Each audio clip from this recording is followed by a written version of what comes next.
What up? Welcome back to Track Stories as we continue on with the album Watch It Burn. Next up, we had Slaughterhouse 5.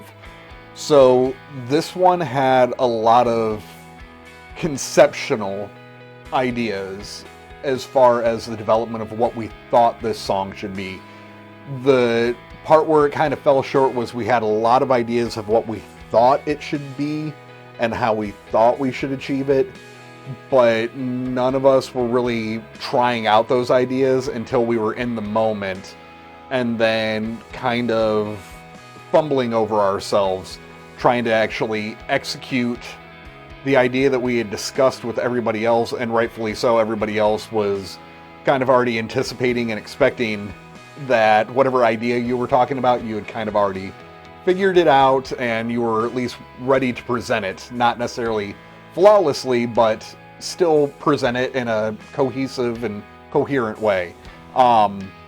We ended up kind of getting it to the finish line in a little bit of an unorthodox way. We had a lot of ideas that everybody else was, all five of us were kind of thrown into the bucket, and we were either at rehearsal or at our house kind of just doing little sound samples of the section that we were talking about or we had an idea for, and then sending it out to everybody to just kind of listen over to get the idea of what that person's idea was. So what I ended up doing with this song and quite a bit on the album is I actually did compositions of the songs off of different compilings from either a rehearsal or somebody else's personal recording stuff that they had set up at home, or, you know, off of their phone or whatever. And I would end up then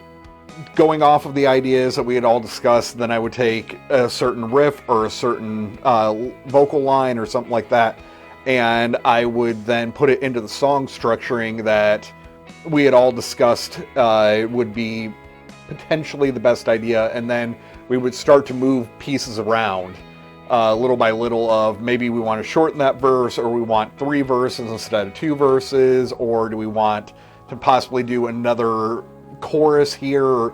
And from that's how we constructed a lot of the songs off of this one. Is there was a lot more